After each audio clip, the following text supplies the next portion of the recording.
There's a conversation that I keep having with people around the office where people say like, "Oh, you can never do that today because oh, they're selling, sexist jokes or racist jokes," which I think is a misread of that time because I don't think any of those jokes are sexist or racist. The joke is that maybe that character is, and we're laughing at them for having that misguided perspective.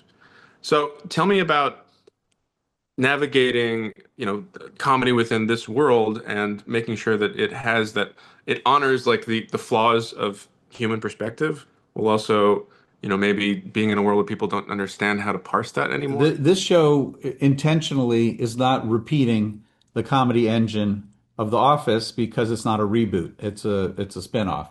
So the areas of comedy here are more average office workers being tasked with being citizen journalists and having to, you know, do some intellectual moves that they're not trained for or, um, used to. And Yeah. there's other comedy engines in there, Yeah, but I mean, I think in general, there's a lot talked about in terms of like, oh, the culture has changed and things are not, it's less permissible. But I don't find it to be that complicated. I think that, if you can examine your own impulses in a common sense way and look at what you've written and you know where, a joke is coming from, it's very obvious when it's like, no, I think that this joke might be at the expense of somebody that doesn't deserve it. That's not well written, and you can reassess. So in a way, I think just hopefully writing has become a little less lazy in that way.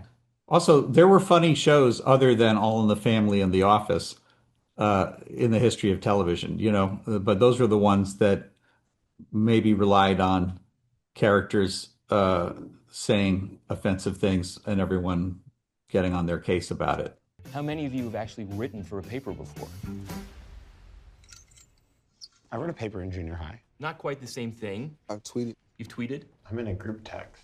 This is terrific. Let's show them how it's done.